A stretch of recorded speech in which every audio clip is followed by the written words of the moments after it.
మెదడు నరముల సంబంధిత వ్యాధులతో బాధపడుతున్నారా?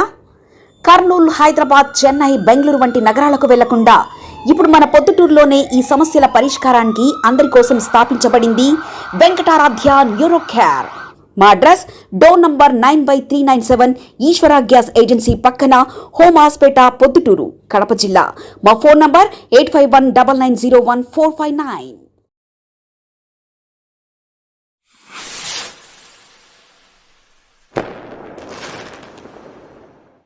గౌరవనీయులు తెలుగుదేశం పార్టీ జాతీయ అధ్యక్షులు మన ముఖ్యమంత్రి నారా చంద్రబాబు నాయుడు గారు, తెలుగుదేశం పార్టీ జాతీయ ప్రధాన కార్యదర్శి నారా లోకేష్ బాబు గారు, మరి తెలుగుదేశం పార్టీ అధ్యక్షులు పల్లా శ్రీనివాసరావు గారు, వేదిక మీద ఉండబడిన మంత్రులు, ఎంపీలు, ఎమ్మెల్యేలు, ఇంకా పార్టీకి సంబంధించిన పెద్దలు, ఈరోజు మహానాడుకు ఆంధ్రప్రదేశ్ నలుమూలల నుంచి తరలి వచ్చిన సోదరులు సోదరిమణులందరికీ కూడా మీకు హృదయపూర్వక నమస్కారాలు తెలియజేస్తున్నాం. ఈరోజు కడపలో తెలుగుదేశం పార్టీ ఆవిర్భావం తర్వాత మొట్టమొదటిసారిగా తెలుగుదేశం పార్టీ మహానాడు కార్యక్రమాన్ని కడపలో జరపడం జరుగుతూ ఉంది. మీరందరూ కూడా మా జిల్లాలో కూడా మహానాడు జరిగితే బాగుంటుందని మీరందరూ కూడా మాతో చాలాసార్లు చెప్పడం కూడా జరిగింది. కాబట్టి మనందరి కోరిక మేరకు, మరి జిల్లా ఎమ్మెల్యేలు, ఎంపీలు అందరి కోరిక మేరకు తెలుగుదేశం పార్టీ మహానాడు కార్యక్రమం పొద్దుటూరు మన కడప పట్టణంలో జరుగుతూ ఉంది. కాబట్టి మహానాడు స్వర్గీయ ఎన్టీ రామారావు గారు పార్టీ స్థాపించిన తర్వాత 43వ మహానాడును జరుపుకుంటున్నాం. ఇంతకుముందు ఆంధ్ర రాష్ట్రంలోనూ సమైక్య ఆంధ్రప్రదేశ్లోనూ మహానాడులు జరుపుకుంటూ ఉండబడినప్పటికీ కూడా విడిపోయిన తర్వాత ఆంధ్రప్రదేశ్లో మొట్టమొదటిసారిగా కడపలో మహానాడును జరుపుకోవడము మనందరికీ అదృష్టంగా భావిస్తున్నాం కూడా.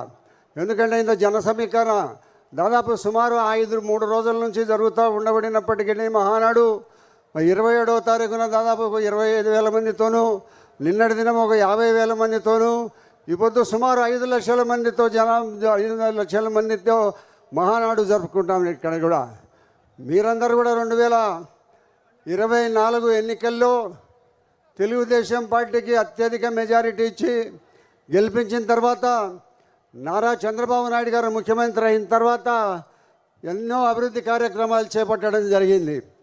మరి 2014 నుంచి 2019 వరకు చంద్రబాబు నాయుడు గారు ఆంధ్రప్రదేశ్ విడిపోయిన తర్వాత ముఖ్యమంత్రి అయినారు.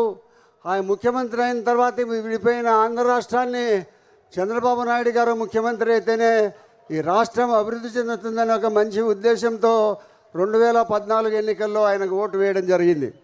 మరి అటువంటి తెలుగుదేశం పార్టీని 5 సంవత్సరాలు 2014 నుంచి 2019 వరకు ఎన్నో అభివృద్ధి కార్యక్రమాలు చేసి ముందుకు తీసుకుపోయే పరిస్థితి జరుగుతూ ఉండింది. కాబట్టి మన దురదృష్టం కొద్దీ 2019 ఎన్నికల్లో మన జిల్లావాడైనా కూడా జగన్మోహన్ రెడ్డి గారిని అత్యధికంగా ఓట్లు వేసి ముఖ్యమంత్రి చేయడం జరిగింది. మరి ఆయన ముఖ్యమంత్రి అయిన తర్వాత జరిగింది ఏంటి? మనందరికీ రాష్ట్రంలో ఏం జరుగుతోంది, ఇప్పటి వరకు కడపలో ఏం జరిగింది, మనందరము ఏదో మన జిల్లావాడని మీరందరూ ఆలోచించి ఓట్లు వేసినారే తప్పక అభివృద్ధి ఎక్కడుంది? ఎక్కడ అభివృద్ధి జరుగుతూ ఉంది? జిల్లాలో, రాష్ట్రంలో ఎక్కడ అభివృద్ధి జరుగుతుంది? నిరంతర దోపిడీ జరుగుతూ ఉంది. జగన్మోహన్ రెడ్డి గారు ప్రతి డిపార్ట్మెంట్కు సంబంధించిన డబ్బులను కొల్లగొట్టుతున్నాడు. కొల్లగొట్టి లక్షల రూపాయలు దోచుకునేదానికి ఆయన 5 సంవత్సరాల కాలం పట్టిందే కానీ ఆయన అభివృద్ధికి ఎక్కడ కూడా అభివృద్ధి కానీ సంక్షేమం కానీ ఎక్కడ కూడా నోచుకునే పరిస్థితి లేదు. మరి ఈ మాదిరిగా ఆర్థిక దోపిడీని అరికట్టేదానికోసం 2024లో మీరు అందరు కలిసి అత్యధికంగా 154 సీట్లు ఇచ్చి మన చంద్రబాబు నాయుడు గారిని మా కూటమి ప్రభుత్వాన్ని గెలిపించడం జరిగింది. కాబట్టి మరి ఇప్పుడు మహానాడు జరిగే సందర్భంగా జరిగిన పరిస్థితులు మళ్ళా పునరావృతం కాకుండా మరొకసారి జగన్మోహన్ రెడ్డి లాంటి వ్యక్తులకు అధికారాన్ని కట్టబెడితే ఏమవుతుందో మనం అందరం చూసినాం. అటువంటి ఆర్థిక నేరగాడికి మరొకసారి అవకాశం ఇవ్వద్దని కోరుతున్నాం. మేమందరము కడప వాసులమే, మాకు అభివృద్ధి సంక్షేమం రాష్ట్ర జిల్లా అభివృద్ధి మాకు ముఖ్యం. అటువంటి మాకు కావాలని మేము అభివృద్ధిని కోరుకునే వారందరం కూడా 2019 నుంచి 24 వరకు కూడా ప్రభుత్వం 2014 నుంచి 19 వరకు ఈ రాష్ట్రంలో ఎన్నో అభివృద్ధి సంక్షేమ కార్యక్రమాలు జరుగుతూ ఉంటే 2019లో జగన్మోహన్ రెడ్డి గారు వచ్చిన తర్వాత దాదాపు ఒక 100 కోట్ల రూపాయల ప్రాజెక్టు 20 కోట్ల రూపాయలు 25 కోట్ల రూపాయలు ఖర్చు పెట్టినా కూడా ఆ ప్రాజెక్టు నిలబెట్టడం జరిగింది. ఎందుకైనా తెలుగుదేశం పార్టీలో జరుగుతున్న పనులు కూడా ఏవి జరగకూడదని, వారికి ఒక మంచి పేరు వస్తుందని, ఆ ప్రాజెక్టు తరైతే పలానా తెలుగుదేశం పార్టీలో ముఖ్యమంత్రి చంద్రబాబు నాయుడు గారు చేశారని ఒక మంచి పేరు వస్తుందని ఒక దుర్మార్గపు ఆలోచనతో అభివృద్ధి కార్యక్రమాలన్నీ నిలిచిపోయినాయి ఆంధ్రప్రదేశ్ మొత్తం మీద కూడా. మరి ఇటువంటి అభివృద్ధి కార్యక్రమాలు నిలిచిన తర్వాత రాష్ట్రంలో కరువు పరిస్థితులు ఏర్పడుతూ ఉన్నాయి. ఇటువంటి కరువు పరిస్థితి ఉంటే మరి గతంలో ఎప్పుడు కూడా ప్రజల దగ్గరికి నువ్వు పోతున్నావే తప్పక ప్రజలతో నువ్వు మాట్లాడుతున్నావా? ఎక్కడన్నా నీ దగ్గరికి ప్రజలకు వస్తే వాళ్ళతో కలుస్తున్నావా? మరి మంత్రులతో మాట్లాడుతున్నావా? ముఖ్యమంత్రులతో మాట్లాడుతున్నావా? ఎమ్మెల్యేలతో మాట్లాడుతున్నావా? ఎవరితో మాట్లాడుతున్నావు? ఎవరికి లేనికి అపాయింట్మెంట్ నువ్వు నీ 10 మంది కూటమి నిరంతరము డబ్బులు సంపాదించుకునే ఆలోచన తప్పక ఇంత మంచి మెజారిటీ ఇచ్చిన ఈ ఆంధ్ర రాష్ట్ర ప్రజలకు ఏదైనా అభివృద్ధి చేస్తామని మీరు ఆలోచించలే. మరి ఇంత దురదృష్టమైన పరిస్థితిలో మీరందరూ కూడా త్వరలోనే తెలుసుకొని 2024లో అత్యధిక మెజారిటీతో కూటమి ప్రభుత్వానికి మీరు అధికారం ఇవ్వడం జరిగింది. కాబట్టి మీరందరూ భవిష్యత్తులో కూడా మరి కడప బిడ్డ కడపకి ఏదో చేస్తాడని ఆశించినాం. ఏం చేసినాడు? మనకు ఎన్ని అభివృద్ధి కార్యక్రమాలు నిలబడిపోయినాయి. 2014 నుంచి 19 వరకు నిలబెట్టిపోయిన జరుగుతామని అభివృద్ధి కార్యక్రమాలు ఎక్కడ అన్నీ నిలబడిపోయినాయి. మరి అదే మాదిరిగా SC corporation, BC corporation, ST corporation, ఈ కార్పొరేషన్ నుంచి ఈ 5 సంవత్సరాల్లో ఏ ఒక్క వ్యక్తికైనా కారు లోన్ కానీ ట్రాక్టర్లు కానీ వ్యవసాయ పనిముట్లు కానీ ఇచ్చిన పాపాన పోయినావా? ఎందుకు నీకు నీ ఎంత అభివృద్ధి జరగడం అనేది నీకు ఇష్టంలే? నువ్వు ఒక్కనివే సంపన్నుగా ఉండాలా, నువ్వు ఒక్కనివే నిరంతరము ముఖ్యమంత్రిగా ఉండాలనే దుర్మార్గపు ఆలోచన ఇది. ప్రజాస్వామ్య వ్యవస్థలో ప్రజలు అంతిమ తీర్పుకర్తలని తెలుసుకోకుండా మూర్ఖత్వంగా ప్రజల్ని ఇబ్బంది పెట్టి అభివృద్ధి కార్యక్రమాలన్నీ నిలబెట్టేసి మరి ఎస్టీ ఎస్సీ బీసీలందరూ కూడా వెనుకబడ్డ కులాలు కదా, మరి వాళ్ళందరికీ గతంలో ఎన్నో అభివృద్ధి కార్యక్రమాలు జరుగుతూ ఉండబడినాయి. అటువంటి కార్యక్రమాలన్నీ నిలబడిపోయినాయి. మళ్ళీ ఇప్పుడు మొదలవుతున్నాయి. చంద్రబాబు నాయుడు గారు కూటమి ప్రభుత్వం వచ్చిన తర్వాత లోకేష్ గారి నాయకత్వంలో ఈ అభివృద్ధి కార్యక్రమాలన్నీ మొదలుపెట్టే జరుగుతూ ఉంది. కాబట్టి అదే మాదిరిగా ఇరిగేషన్, కడప జిల్లా రాయలసీమలో వెనుకబడ్డ ప్రాంతం. ఇరిగేషన్కి ఏమైనా ఒక గంప మట్టేసినావా? ఒక ప్రాజెక్టు మీద ఎక్కడన్నా ఒక రాతి కట్టడంలో ఒక రాయి పెట్టినావా?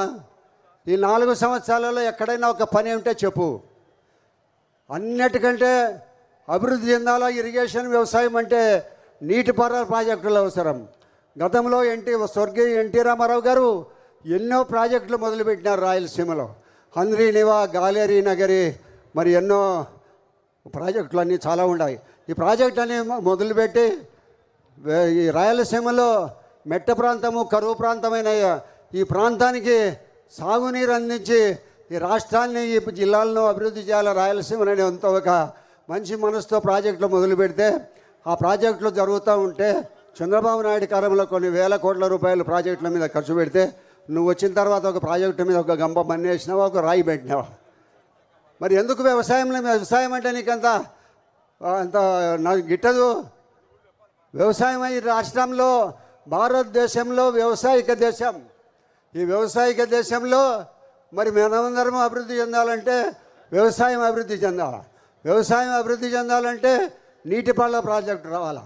ఇవన్నీ ఇంత అభివృద్ధి చేసి రాష్ట్రాన్ని ముందుకు తీసుకుపోవాల్సిన నీవు రాష్ట్రాన్ని 2019 నుంచి 2024 వరకు ఈ రాష్ట్రము 10 సంవత్సరాలు వెనకబడిపోయింది. మరి ఏంటికి, ఎందుకు నువ్వు ఇప్పుడు కూడా మళ్ళీ ముఖ్యమంత్రి కావాలంటావు? ఈరోజు పేపర్లో వచ్చింది అంతంగా 4 సంవత్సరాలు 3 సంవత్సరాలు వెళ్ళే వాళ్ళని. నువ్వు ఎక్కడికి వస్తావా? ప్రజలు నిన్ను పాతి పెట్టేసినారు. మళ్ళీ లేచే పరిస్థితి మీకు లేదు, మీ పార్టీకి లేదు, మీ ఎవరికి లేదు.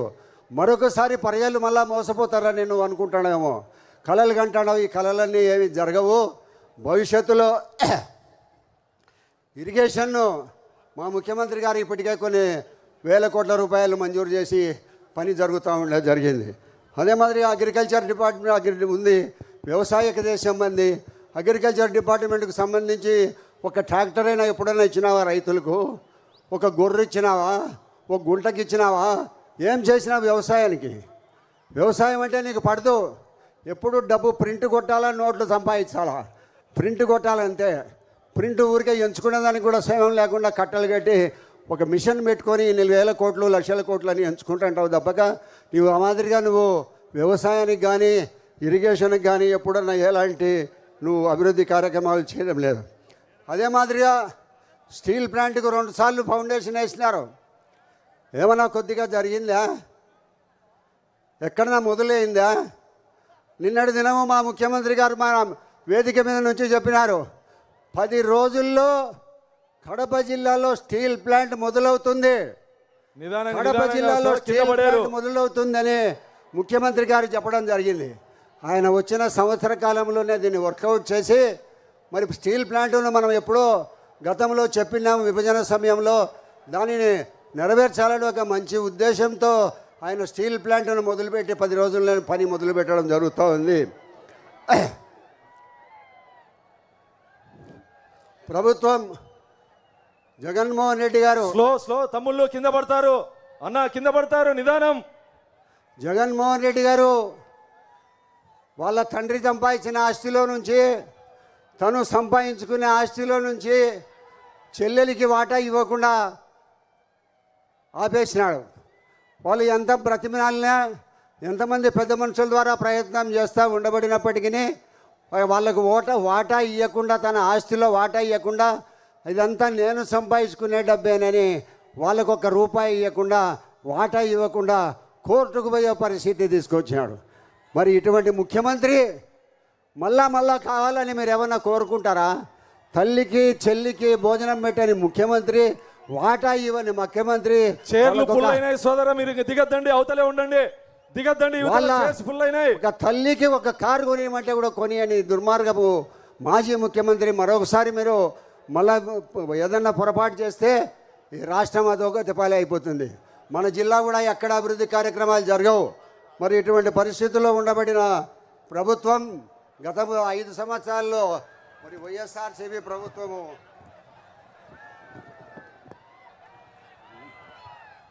ఉద్యోగస్తులు 5 సంవత్సరాలలో ఏమైనా ఒక ఉద్యోగం ఇచ్చినారా? మీరు చదువుకున్న యువతకు ఏమైనా ఉద్యోగం ఇచ్చినారా? వాళ్ళకి ఇంటి దగ్గర పోయి ప్రతి ఒక్కరికి 3,000 రూపాయలు చదువుకున్న పిల్లలకి అందరికి ఇస్తానన్నావు, ఇచ్చినారా? పెన్షన్లు పెంచినావా?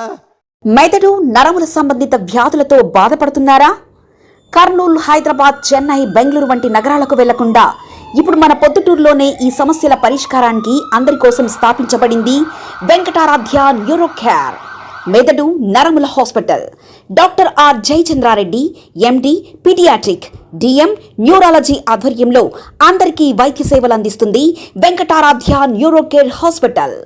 మా వద్ద లభించే వైద్య సేవలు పక్షవాతం, మూర్ఛ, ఫిట్స్, తలనొప్పి, మెడనొప్పి, మూతి వంకర, వణుకు, కంపవాతము, మతిమరుపు, నరాల బలహీనత, తిమ్మిర్లు, మంటలు, నడుము నొప్పి, కళ్ళు తిరగడం, కండరంల జబ్బులు, తూలినట్లు నడవడం వంటి వాటికి వైద్య సేవలు అందించబడును. మూర్ఛ వ్యాధి పరీక్ష, వీడియో మూర్ఛ వ్యాధి పరీక్ష, నరాలకు సంబంధించిన కంప్యూటర్ కరెంటు పరీక్ష, కంటి నరములకు సంబంధించిన కంప్యూటర్ పరీక్ష, ఫిజియోథెరపీ వైద్య సదుపాయం, చెవి నరములకు సంబంధించిన కంప్యూటర్ పరీక్షలు ప్రత్యేకంగా చేయబడును. పక్షవాతం వచ్చిన 4 గంటల 30 నిమిషాలలో రక్తం గడ్డం తరుగుటకు ప్రత్యేక సూది మందు థర్బోలైసిన్ నిత్యం అందుబాటులో ఉండట మా హాస్పిటల్ ప్రత్యేకత. చిన్నపిల్లల ఎదుగుదల లోపం, జన్యు సంబంధిత వ్యాధులు, మూర్ఛ వ్యాధులకు ప్రత్యేకంగా చూడబడును. మా అడ్రస్ డోర్ నంబర్ 9/397 ఈశ్వర గ్యాస్ ఏజెన్సీ పక్కన, హోమాస్పేట, పొద్దుటూరు, కడప జిల్లా. మా ఫోన్ నంబర్ 8519901459.